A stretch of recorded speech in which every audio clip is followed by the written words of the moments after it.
Em nome do Pai, do Filho e do Espírito Santo. Amém. Ave Maria, cheia de graça, o Senhor é convosco. Bendita sois vós entre as mulheres, e bendito é o fruto do vosso ventre, Jesus. Santa Maria, Mãe de Deus, rogai por nós, pecadores, agora e na hora de nossa morte. Amém. São Felipe Neri, rogai por nós. Santa Teresa d'Ávila, rogai por nós. Nossa Senhora Aparecida, rogai por nós. Em nome do Pai, do Filho e do Espírito Santo. Amém. Então, nós vimos ontem a descrição da primeira aparição de Nossa Senhora e ficamos com uma bela frase de Santa Bernadette, uma frase que ela falou pouco antes de morrer, né? Perguntaram a Santa Bernadette se ela era bela. Sim, exclama Bernadette, tão bela que quando se vê uma vez, deseja-se a morte só para tornar a ver. A emoção no segredo. Agora nós vamos passar as consequências dessa primeira visão, né? Na cidade, na família e tal. A visão durara o tempo de um rosário recitado sem distrações e sem pressas. Terminada a recolha, Toinette e Jeanne viram ainda Bernadette no termo do seu êxtase. Quando regressavam à gruta, pelas margens do Gave, segundo declara Toinette, divisaram-na por entre as silvas, ainda ajoelhada, olhando o nicho. Chamei por 3 vezes, Bernadette, mas ela não respondeu, nem voltou a cabeça. Caminhando para a gruta, atirei-lhe por 2 vezes uma pequena pedra. De uma vez acertei-lhe num ombro, mas ela não se moveu. Estava branca como se estivesse morta. Tive medo, mas Jeanne disse-me, se estivesse morta, estava deitada. Quis atravessar. Subitamente, Bernadette voltou ao seu aspecto normal e olhou-nos. Eu disse-lhe, que estavas a fazer aí? Nada. És parva. Aí não se reza. As orações são boas em todo lado, respondeu ela modestamente. Mais tarde, Bernadette confessará a sua prima Jeanne Veder. Ao entrar no canal, fiquei muito admirada de a água estar mais quente do que fria. Bernadette, continua Toinette, calçou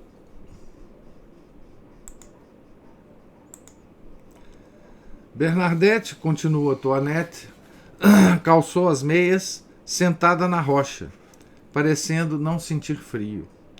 Depois disse-nos, Albé Bizarré, não viram nada? Não. E tu, que é que viste? Labets Arré. Nada também. Isso tem várias notas de pé de página aqui, localizando apenas essas informações desse relato aqui. Jeanne Abadi, com pressa de chegar a casa, precedeu as suas companheiras, o cesto debaixo do braço e o feixe à cabeça. Quanto a Bernadette e a sua irmã, mais nova, repartiram em 2 feixes o seu monte de gravetos.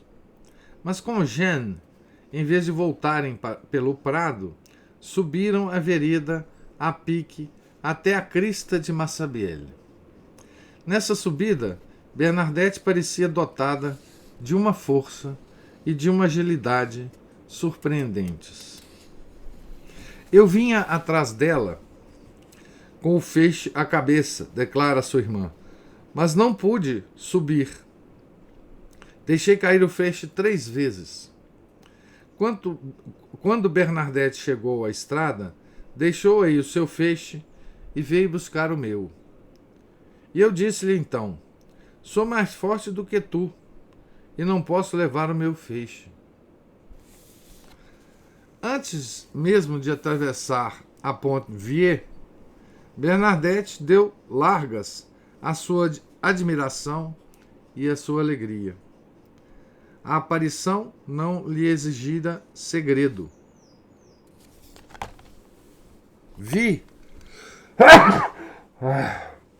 Desculpem, gente. Vi, murmura ela, uma senhora vestida de branco, com uma cinta azul e uma rosa amarela em cada pé.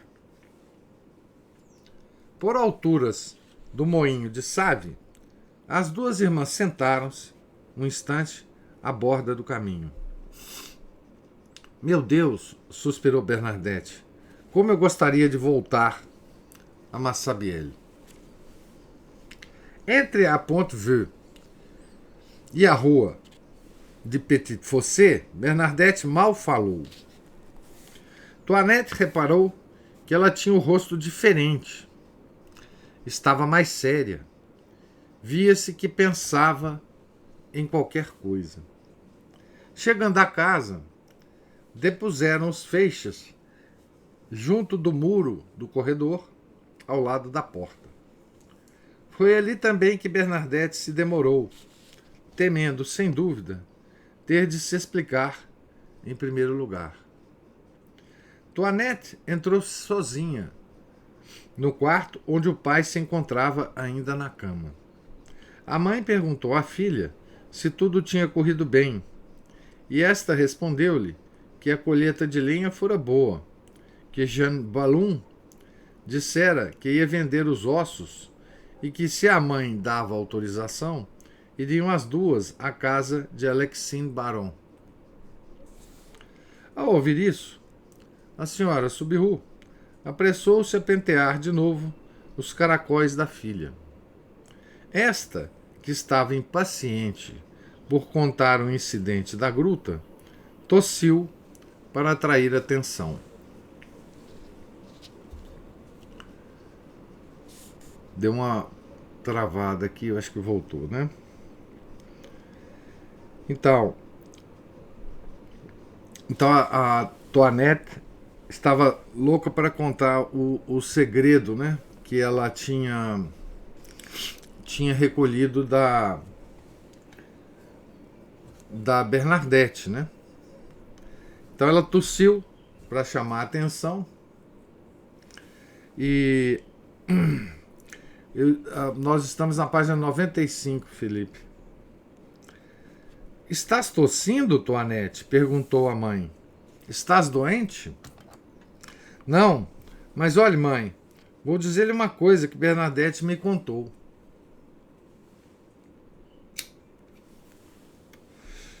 Bernadette estava nesse momento no corredor e eu junto da janela, disse Toinette. Contei tudo à mamãe, muito baixinho. Depois de ter escutado tudo, exclamou: pobre de mim, que me dizes? Chamando Bernadette, interrogou-a encolerizada. Bernadette não negou que Toinette tivesse dito a verdade. Mas que significado poderiam ter essas historietas de crianças? A mãe pegou na vara de que se servia para estender as colchas da cama. Bernadette e Toinette, sem se amedrontarem, estavam já habituadas a essas pequenas correções, receberam algumas chibatadas. Tu é que foste a culpada da mamãe me bater, queixava-se Toinette a Bernadette, que não dizia nada. Perante esse silêncio, a senhora Subiru acalmou-se. Foram os teus olhos que te enganaram, insinuou ela, iniciando sem saber um longo, prudente e minucioso inquérito. Foi qualquer pedra branca que viste? Não, replicou firmemente Bernadette. Ela tinha um lindo rosto. A humilde vidente não sabia ainda que nome dar à extraordinária visitante. É preciso orar, concluiu a senhora Subiru. Talvez fosse qualquer alma dos nossos antepassados, no purgatório. Enquanto o pai, mais positivo, lhe ralhou do leito.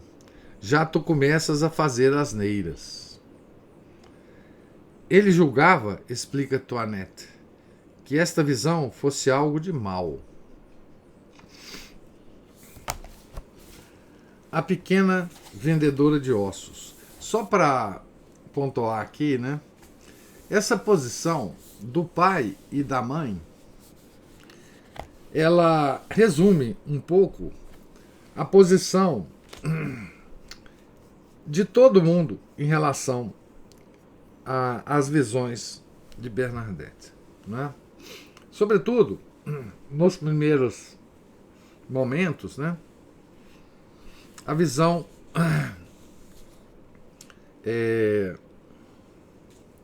aliás, são três visões aqui, né? Que podem ser resumidas aqui. Primeiro, que é uma imaginação da criança, né?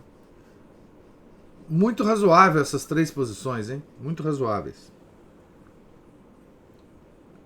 Primeiro, uma imaginação. A mãe fala, você viu, foi uma pedra. E pensou que era alguém, né? A segunda é da própria mãe, né? Não, isso pode ser uma alma do purgatório que veio pedir orações, né? E a terceira é a do pai, né? A do pai. Que essa visão fosse algo de mal, né? Que fosse o demônio, por exemplo, tentando se passar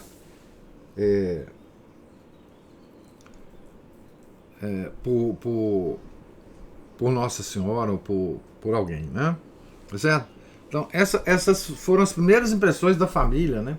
Logo depois que Bernadette chegou, né? E são visões muito razoáveis, muitíssimo razoáveis, né?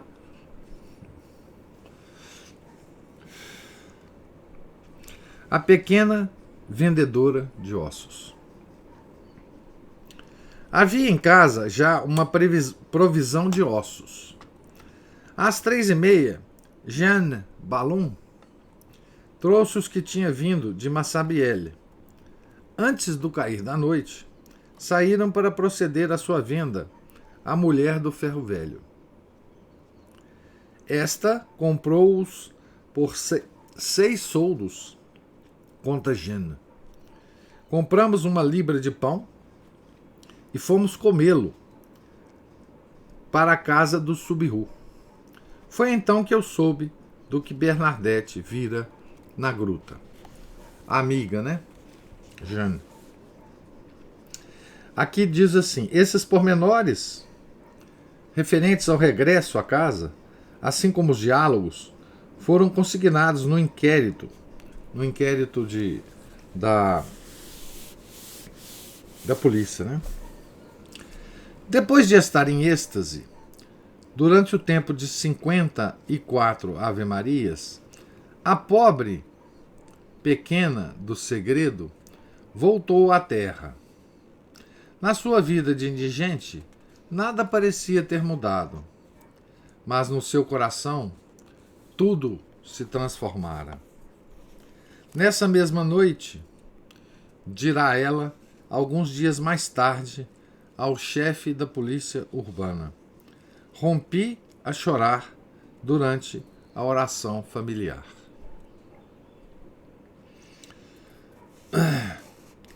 Terminada a oração, Luiz Subiru exigiu da sua filha a promessa de que nunca mais voltaria a essa gruta, cuja recordação tanto a impressionava. Em casa já havia muita miséria. Bernadette prometeu. Então, a mãe já estava prevendo, né, que se essa conversa se espalhasse, né, os sofrimentos da família iriam aumentar, né, iriam aumentar, como de fato aumentou, né? Então, eis aí o primeiro capítulo, né? O capítulo, desculpe, da primeira aparição. Massabielle ao moinho de Savi, segunda aparição. As primeiras reprimendas. Na manhã da sexta-feira, 12 de fevereiro, então, na manhã seguinte, né, Bernadette Subiru compareceu tranquilamente na escola das irmãs. Na véspera, à tarde e mesmo naquela manhã, Jeanne Abadi não ficará calada. E muitas das suas pequenas amigas das ruas do Burgo e de Petit Fossé conheciam já a extraordinária aventura. Muitos companheiros da escola afirmaram a Bernadette que ela faria bem em dizer qualquer coisa a uma religiosa, que nesse momento se encontrava no pátio de recreio. Mas eu não sei francês, objetava Bernadette. Vocês é que podiam contar à irmã Damian. Então, completando-se umas às outras, as colegiais contaram o pouco que sabiam, interrompidas de vez em quando pela vidente, que, pesando bem as palavras, retificava. Não foi bem isso que eu disse, mas isto. Espontaneamente manifestava-se nela a preocupação da verdade e da exatidão. Então vocês vão ver que essa preocupação da Bernadette sobre a exatidão das coisas que aconteceram e vão acontecer com ela é uma preocupação constante nela durante toda a vida dela. A criança era absolutamente sincera. A irmã Damian não duvidou nem por um instante. No entanto, julgando que se tratava de uma ilusão, ela julgou prudente dar este conselho. Minha pequena Bernadette, não fales mais nisso. Fariam pouco de ti. Então, também é um conselho muito coerente, né? Muito responsável, né? A irmã Damian julgava, na sua limitada sabedoria, que esta colegial atrasada, que entrara para a escola 2 semanas antes, não tinha autoridade para dar fé de um fato tão extraordinário junto de companheiras muito mais novas do que ela, algumas das quais lhe chamavam já mentirosa. Então veja, a situação pessoal da Bernadette, como eu disse para vocês, né, anteriormente, Nossa Senhora escolhe as pessoas menos indicada aos olhares humanos, né? Menos indicadas para manifestar-se na Terra, né? Na maioria dos casos, né? Claro que Nossa Senhora aparece também para grandes santos e tal, mas essas aparições para os pastorzinhos, etc., todos têm a mesma característica, né? Para o índio lá no México, ela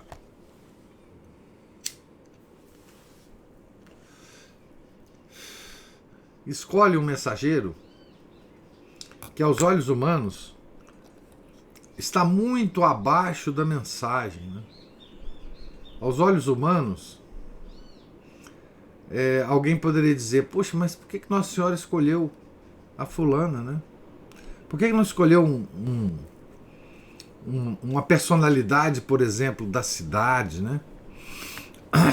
Por que não apareceu, por exemplo, pro prefeito da cidade, pro chefe de polícia da cidade, né? Pessoas que contam com a fé pública, né, das pessoas. Por que escolheu logo essa mocinha tão ignorante, né? Tão atrasada intelectualmente, né? Tão pouco cujo sucesso na transmissão da mensagem seria tão questionável, né? Certo? E todas as reações, né? A própria reação da irmã, das colegas, né? Foi exatamente isso. Como assim? Uma aparição para uma menina tão, né? A filha do farmacêutico, Sophie Paillasson, de 9 anos, era a mais encarniçada entre as opositoras. Num gesto irrefletido, de que mais tarde se arrependerá amargamente, ela, abre aspas, acolheu a narrativa de Bernadette com uma bofetada. Na manhã de sexta-feira, quando saíam da missa, os irmãos da instrução cristã de Ploermel, que dirigiam a escola comunal dos rapazes, ouviram algumas frases que se relacionavam com a história.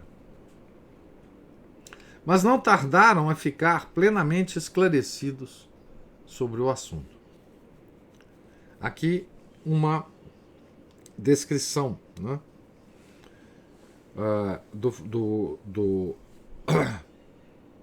Uma citação, né?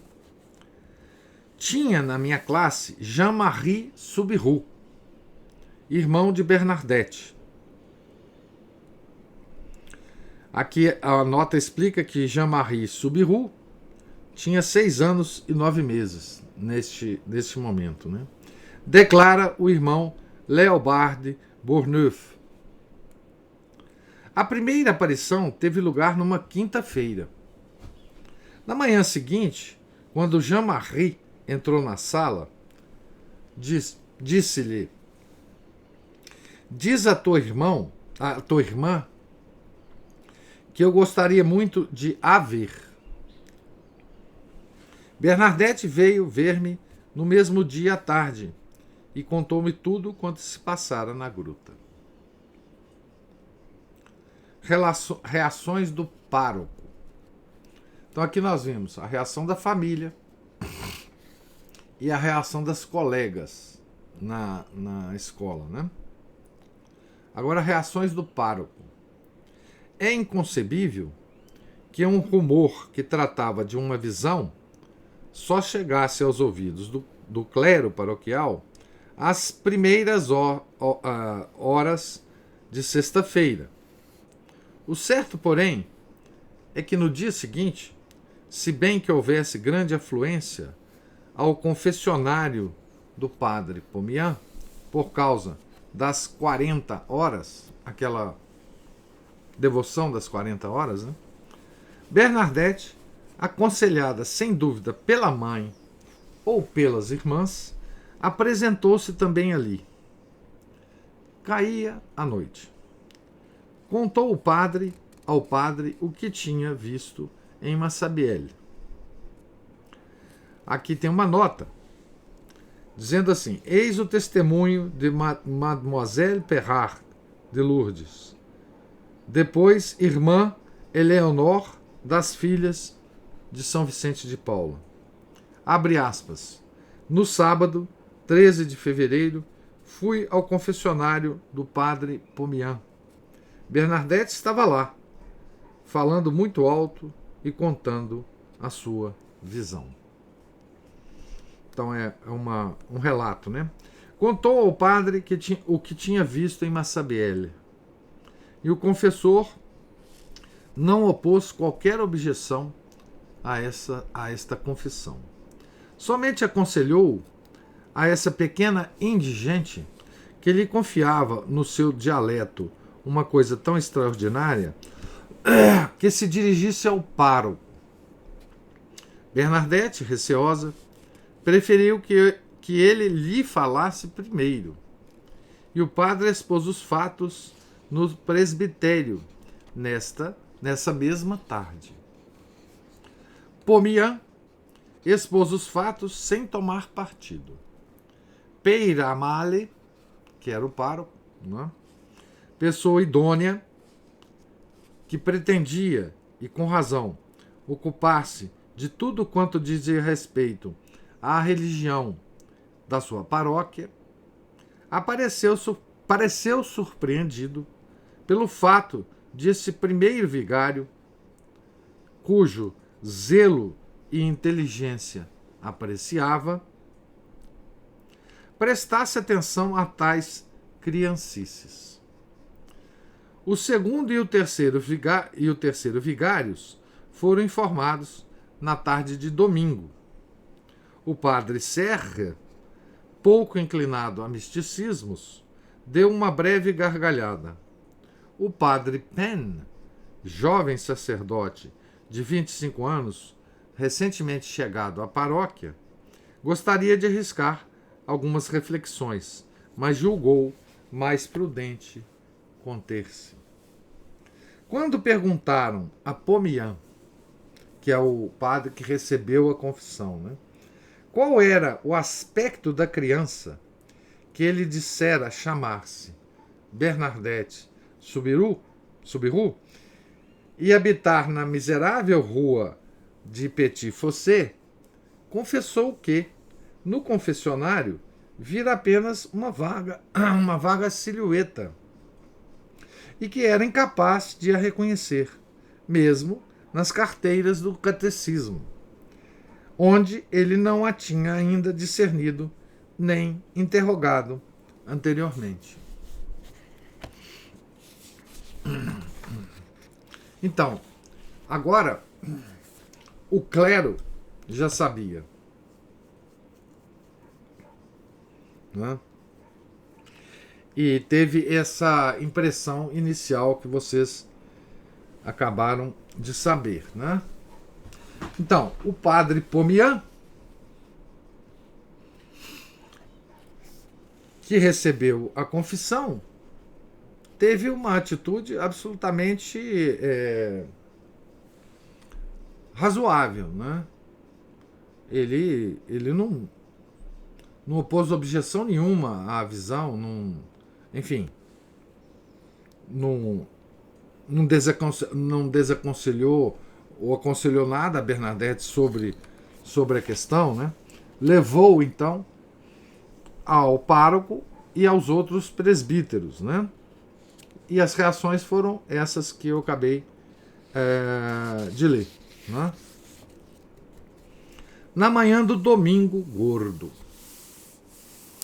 Bom, então, quinta foi a visão, né? Passou sexta, passou sábado e agora no domingo, né? Quarto dia. Nesse domingo gordo, que os bons paroquianos e o Soubirous eram-no, chamavam o domingo das 40 horas. Ao sair da missa solene, uma dúzia de alunas das irmãs rodearam Bernadette. Foram elas próprias que o afirmaram, e foi por isso que os seus nomes não caíram no esquecimento. Eram, além de Toinette Soubirous e Jeanne Abadie, Augustine Sarrat, Catherine Mengot, Marie Hilot, Pauline Bordeaux, Justine Souby, Thérèse Courroux, Annette Courrèges, Catherine Gramont e Antoniette Casalas. Bernadette sabia muito bem por que é que todas essas jovens amigas a rodeavam. ela confiara a Toinette o desejo de voltar à gruta nesse domingo. E Toinette falou. Mas ela estava reticente. Eu gostaria muito, declara Bernadette às suas condiscípulas, mas não me atrevo a pedir à minha mãe. E dentro em pouco, todo o grupo se encontra no corredor do segredo da casa da Bernadette, né? A minha mãe não deixa, explica Toinette, mas acabou por dizer: vou pedir licença ao teu pai. A mãe falou, né? Tanta insistência. Dirigimos-nos a Cazenave. Meu pai estava na cavalariça. Aos rogos de Bernadette, François Soubirous, atarefado com os cavalos de muda, opôs um não categórico. Faz à vontade a pequena, diz-lhe, em tom conciliador, Cazenave, o patrão, né? Se aquilo que vê traz um rosário, não pode ser nada de mal. O pai fez um gesto evasivo, mas que não queria exprimir um consentimento. Alegre, a jovem corre a prevenir a mãe de que já não há nada que as impeça de ir à gruta. No dizer de Mademoiselle Hulot, foi na rua de Petit Fossé que sua filha Marie teve a lembrança de levar água benta. Se fosse alguma coisa de mal, ela jogava água benta, né? E estariam protegidas, né? Que faremos, dissera Toinette, se acontecer algo de mal? E foram buscar um pequeno frasco ao segredo e encheram na pia batismal da igreja. Seguiram depois pela rua Debout e, trilhando o caminho da floresta, dirigiram-se para Massabielle. Então, esse aqui é a primeira romaria, né? A gruta, feita pelas moças, né? Pelas colegas. E essa romaria vai engrossar muito, vocês vão ver, né? Muito rapidamente. Mas então agora era só as meninas.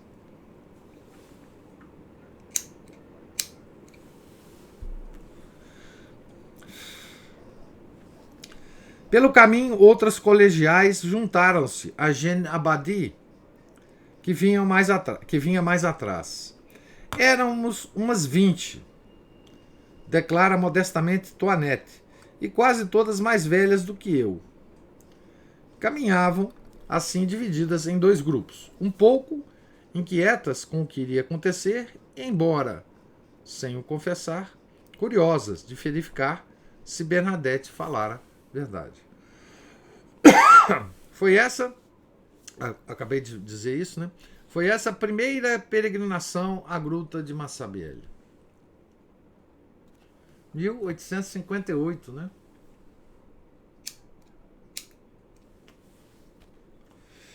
Nós estamos então em 12, 13, 14 de fevereiro de 1858, domingo. Bernadette, que caminhava à frente, descia os zigue-zagues da ladeira com uma rapidez extraordinária. As suas companheiras, pelo contrário, desceram vagarosamente, agarrando-se às sarças. Quando chegamos à gruta, diz Toinette, já ela lá estava ajoelhada. Fez-nos ajoelhar e pegar os rosários. Aqui tem uma nota. Eu tinha um de dois soldos, acrescenta Toinette. Bernadette estivera uma vez em Betarran e compraram-mo um rosário de 2 soldos, né? O preço, né? Do terço, né?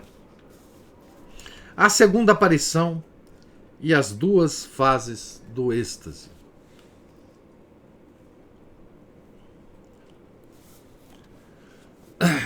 Na segunda aparição, então, vai se tornar claro, mais claro, né, o êxtase de Santa Bernadette. Né?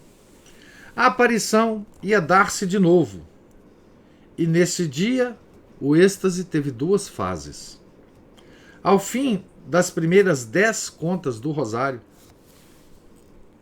Bernadette exclamou: olhem, uma claridade. Depois, aqui tem uma nota dizendo assim: no seu depoimento, Toinette Subiru deu o texto original dessas palavras de Bernadette em dialeto. Guerratatlo, qua et chapelle tursa et bras dret, quem se gaiotto. É o dialeto lá, né? Depois de um momento de silêncio, ela volta a falar em voz alta, imaginando que as companheiras são favorecidas pela mesma visão. Olhem, traz um rosário no braço direito. Está olhando para nós. As pequenas interrogaram-se umas às outras. Ninguém via nada. Bernadette ergue-se. Endireitando o seu corpo franzino, dá alguns passos em direção ao ente misterioso, até tocar a roseira. A roseira brava. Se vens da parte de Deus, fica. E vigorosamente esparge a rocha de água benta. Não só ela não desapareceu, ela com letra maiúscula, né? Como anunciou por um sorriso que vinha da parte de Deus. Sossegada, Bernadette voltou a ajoelhar entre as suas companheiras. Então vocês vejam, até Bernadette, não é, estava duvidando ali do que ela estava vendo, né? Do que era aquilo, né? Silenciosa e imóvel, Bernadette tinha os olhos fixos no local onde ela aparecia. Marie e Lô começaram a alternar com todas as outras uma nova dezena de contas. Quando uma pedra caiu do cimo de Massabielle e atingiu, antes de ressaltar pelo canal, o grande rochedo a que se apoiava Bernadette. Esta teve um sobressalto, mas depois, as mãos juntas sobre o rosário, o busto inclinado para a frente, a face pálida sem estar lívida, quedou-se com os olhos fixos no nicho, um pouco abaixo da roseira. Ela está morta, gritaram muitas das jovens colegiais, incapazes de reconhecer, nesta suspensão dos sentidos, a maravilha do êxtase. Aqui tem uma nota, dizendo assim: neste domingo, de 14 de fevereiro de 1858, declaramos ter havido duas fases bem distintas no êxtase de Bernadette. Torna-se necessária uma explicação para esclarecer convenientemente os pontos. Aqui vai ter uma nota grande, viu, gente? Vocês vão ter que ter paciência comigo aqui. O êxtase pode apoderar-se de uma alma repentinamente ou apenas gradualmente. Pode deter-se num estágio em que não haja suspensão completa dos sentidos, quer interior, quer exterior. Eis aqui o seu processo habitual. Quando a alma fica absorta na visão que se lhe oferece, os sentidos externos ficam, como dizem os místicos, suspensos. Insensibilidade corporal, afrouxamento da vida física, a alma, explica Santa Teresa, parece abandonar os órgãos animados por ela. Santa Teresa d'Ávila, que vai explicar, vai ser a nossa guia aqui na explicação do Padre Francis. Santa Teresa d'Ávila, cuja festa nós celebramos hoje, né? A diminuição do calor vital, daí a palidez, a transparência do rosto. Regra geral, o corpo imobiliza-se na atitude em que o veio surpreender o êxtase. Fica de pé ou sentado, as mãos abertas ou fechadas. Daí ainda a fixidez do olhar sobre o objeto da contemplação. A suspensão total dos sentidos, ou de todas as potências, no dizer da mesma Santa Teresa, não dura nunca muito tempo. Quando muito, prolonga-se até meia hora. Salvo em casos absolutamente excepcionais na vida de alguns santos. O êxtase não é necessariamente contínuo. Pode abandonar a alma para se tornar a apoderar dela. Deste modo, o êxtase não é rígido por leis absolutas e não se apresenta sempre da mesma forma. A intensidade, a plenitude e o pormenor dependem da vontade de Deus. Ver-se-á, no decorrer de um mesmo êxtase, Santa Teresa de Ávila a passar da angústia de uma agonia do sofrimento a delícias inebriantes, e São Francisco de Assis demonstrar unicamente, do princípio ao fim, alegria, o mesmo São Francisco, extasiado, viaja a pé ou montado num burro, não repara nem nas aldeias que atravessa, nem nos caminhos que percorre, completamente mergulhado na adoração e no louvor. Santa Catarina de Sena, ainda que os olhos não vissem, os ouvidos não ouvissem, o olfato não apercebesse nenhum odor, o gosto nenhum sabor, o tato nenhuma sensibilidade. Aqui ele está citando partes da Acta Sanctorum, tá? Que é a obra dos bolandistas, né? Dita às secretárias as revelações públicas, depois sob o título de diálogo, isso em relação a Santa Catarina de Sena. Né? O êxtase do místico cristão não tem nada de comum com o êxtase. Passe o termo do yogi. O asceta hindu, que é a força de entorpecer a sua personalidade, se perde no nirvana, ou extinção suprema, último estágio de samsara, ou transmigração. Da mesma maneira, o êxtase dos nossos místicos, onde a vida superior da alma se engrandece, onde são recebidas luminosas diretivas, onde se ouvem palavras geradoras de benefícios empreendidos, onde a vontade se consolida em realizá-los, distingue-se essencialmente dos fenômenos de hipnose, sono artificial, onde o paciente age como um autônomo, da catalepsia, resultante de qualquer doença nervosa, da histeria, que faz da sua vítima um ser impulsivo, sem vontade, sem resistência nem iniciativa. Quanto à alucinação, falaremos dela quando chegar o momento. Graças a essas noções, o leitor poderá apreciar os diversos comportamentos de Bernadette no decorrer das aparições. Então essa é a nota que ele faz aqui, quando ele fala da suspensão dos sentidos, né? Nesse preciso momento, então voltando lá à aparição, né? Jeanne Abadie, com o segundo grupo de... nesse preciso momento, apareceu Jeanne Abadie com o segundo grupo de colegiais, que tinham ficado para trás, né? A pedra, que ainda há pouco lançara a comoção na gruta, atirou-a ela imprudentemente para mostrar o seu descontentamento por não terem esperado.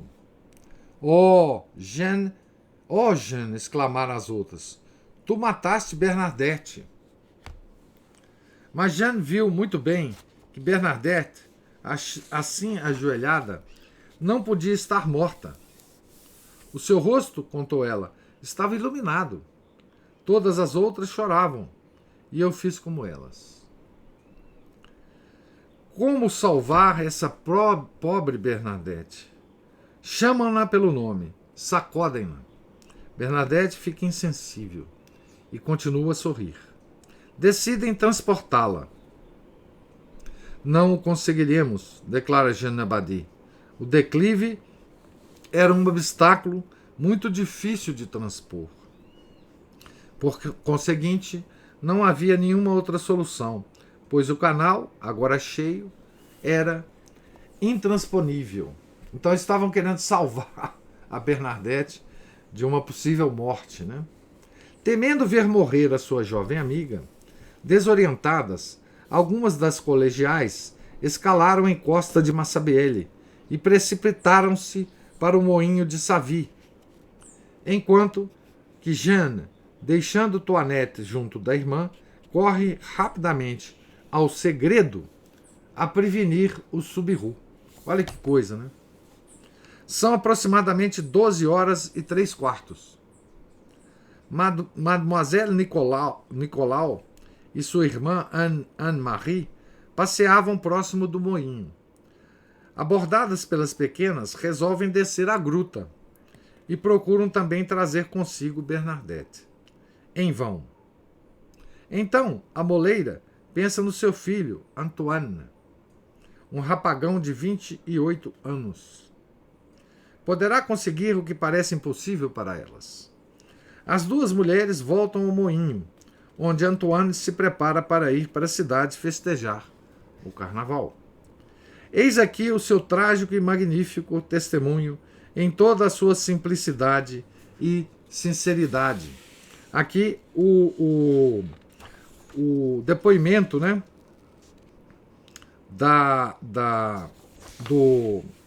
do Antoine, né? Nós vamos gastar um pouquinho mais de tempo, mas eu tenho que acabar essa visão aqui para a gente não partir a coisa ao meio. Então vamos ver aqui o Antoine, né? Bernadette Subiru, disseram-me elas, está na gruta de Massabielle. Não sabemos o que ela vê, nem a podemos tirar de lá. Vem ajudar-nos. Com a cabeça descoberta e sem casaco, segui imediatamente minha mãe e minha tia e desci a gruta pela difícil picada. Quando cheguei, vi 3 ou 4 pobres moças, Toinette Subiru e Bernadette. Esta estava de joelhos, pálida, os olhos muito abertos, erguidos para o nicho. Tinha as mãos juntas e o rosário entre os dedos. As lágrimas corriam-lhes dos olhos. Sorria e o seu rosto era belo, mais belo do que tudo que vi até hoje. Senti pena e prazer ao mesmo tempo, e durante todo o dia, sempre que pensava nela, ficava comovido. Estive algum tempo imóvel a olhá-la. As crianças faziam o mesmo. Minha mãe e minha tia também estavam maravilhadas. Apesar do seu sorriso, tive pena dela, porque estava muito pálida. Aproximei-me, por fim, porque a minha mãe disse-me, segura e levemo-la para casa. Agarrei-a pelo braço direito. Resistiu. Os seus olhos estavam colados, lá em cima. Nem um gemido. Mas após a resistência, sobreveio uma respiração mais apressada. Levantei-a, segurando-a por um braço e depois pelo outro. A minha mãe agarrou-lhe um braço. Ao erguê-la, limpei-lhe os olhos e coloquei-lhe a mão à frente para impedir de ver. Tentei também fazer-lhe curvar a cabeça, mas ela reergueu-a e reabriu os olhos com o sorriso. Foi difícil obrigá-la a subir a vereda. Minha mãe pegava-lhe numa mão, eu noutra, minha tia e as pequenas vinham atrás. Esforçava-se por descer, sem, no entanto, falar. Era preciso ter muita força para a puxar. Sozinho, embora fosse forte, tive muita dificuldade em consegui-lo. Enquanto subíamos, o rosto de Bernadette continuava pálido, e os olhos igualmente abertos e fixos num ponto muito alto. Quando cheguei ao planalto, suava. Descemos pelo caminho do bosque até o moinho, conduzindo a criança. A minha mãe e eu interrogámo-la, mas ela nada disse. Eu estava triste e atemorizado. O rosto e os olhos continuavam na gruta. As lágrimas corriam ininterruptamente. Colocava-lhe, de vez em quando, a mão diante dos olhos e enxugava-lhe as lágrimas. O sorriso também a acompanhou sempre, até o moinho.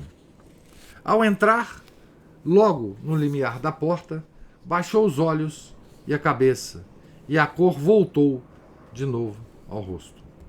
Levamo-la para a cozinha e obrigamo-la a sentar-se. As outras pequenas tinham entrado conosco. Quando ela se sentou, perguntei-lhe: o que é que tu viste naquele buraco? Viste alguma coisa que não fosse bonita? E ela respondeu: oh, não. Vi uma senhora, muito bela. Tinha um rosário no braço e as mãos juntas. Aqui tem uma nota junto à expressão vi uma senhora, que diz o seguinte: Bernadette empregou realmente, a partir deste domingo, 14 de fevereiro, o termo senhora para designar o objeto de sua visão? É uma pergunta, né? É improvável. Nos primeiros tempos dizia efetivamente Celelá, Aquero, ou Jeune Fille, ou Petite Demoiselle, ou Petito Damisello. Aquela lá, né? Aquela jovem menina, enfim, são as expressões. A 19 de fevereiro, relatando perante o sapateiro Bertrand Barringuet e sua mulher a visão que tivera nesse dia, ela chamava a aparição uma pequena jovem o Petito Damisello, declara a mulher de Barringuet.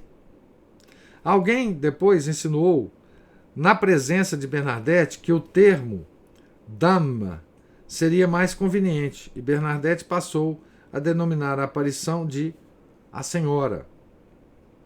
Era damo.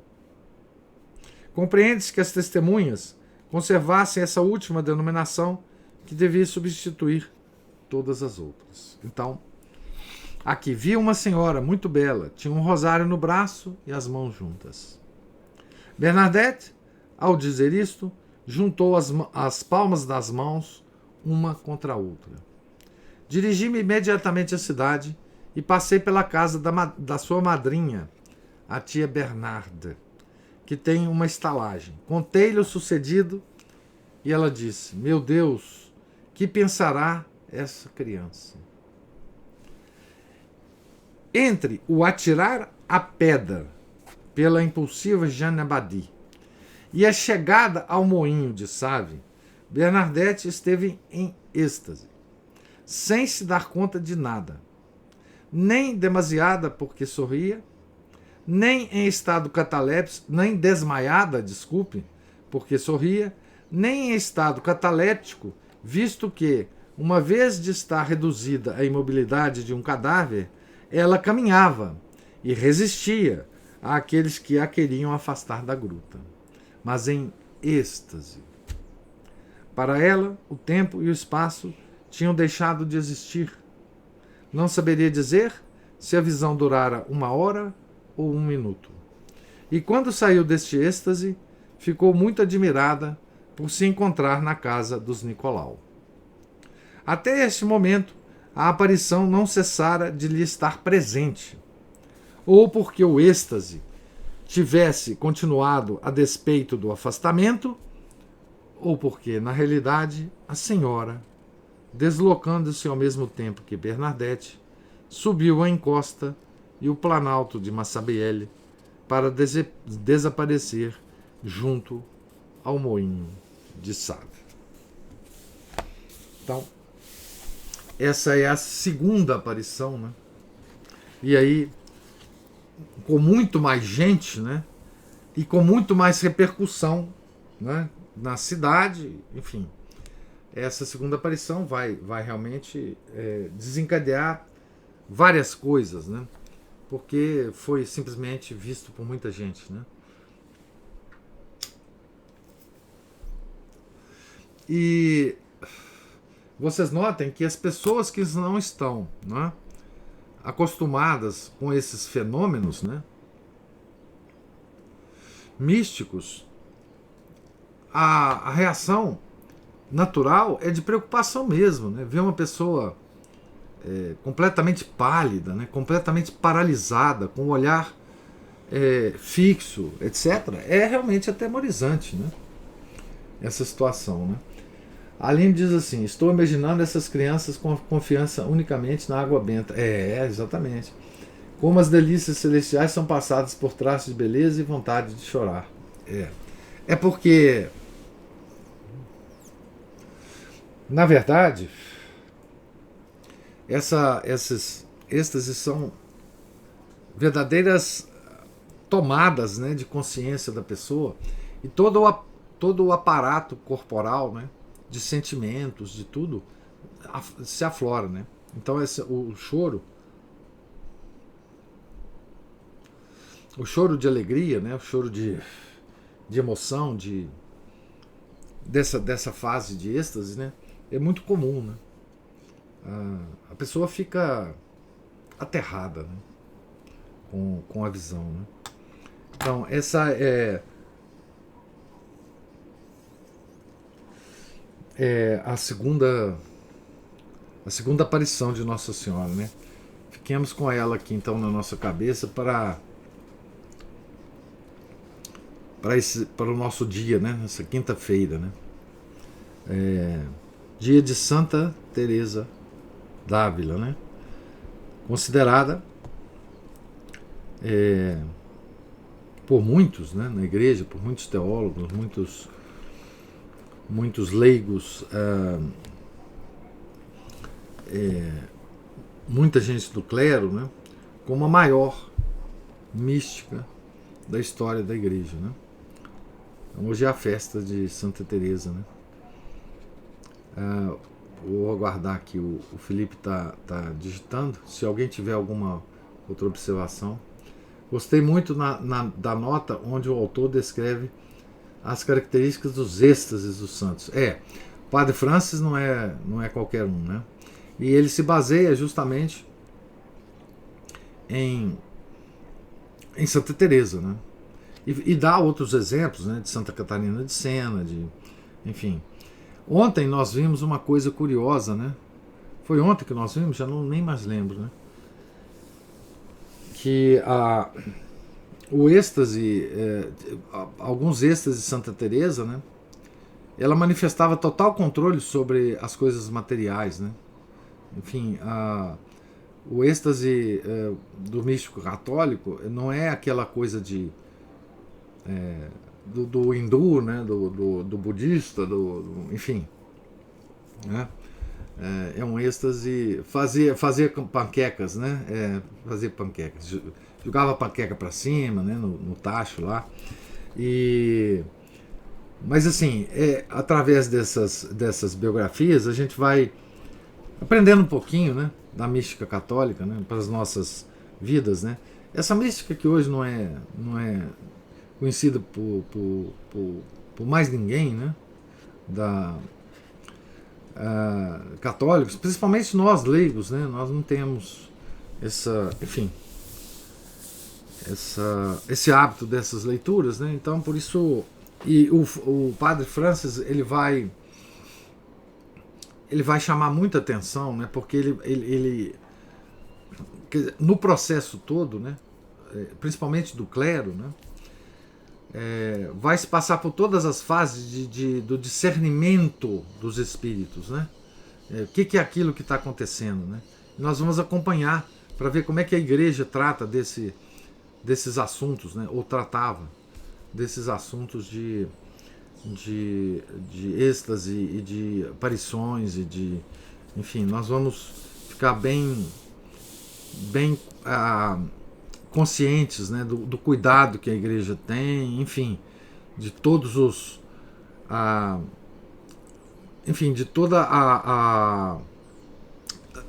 o clero lançava a mão, né, de todo o conhecimento que eles que se tinha, né, na igreja, que ainda se tem, obviamente, não se perdeu, né, e que faz o clero sempre distinguir, né, entre os fenômenos de Deus e os fenômenos do demônio, né.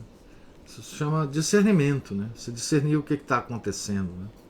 Se não é nada físico, né, imaginação, histeria, catalepsia, hipnose, essas coisas todas.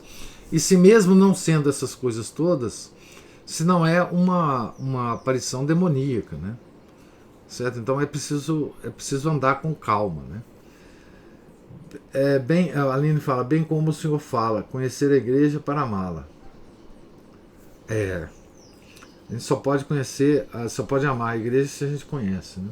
Não sei se o senhor já comentou sobre o filme de Santa Bernadette. Alguém conhece o filme?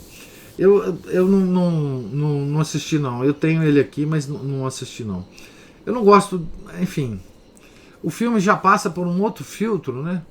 Do diretor do cinema, do filme, enfim, dos atores, mas parece ser bonito o filme preto e branco, né? Enfim.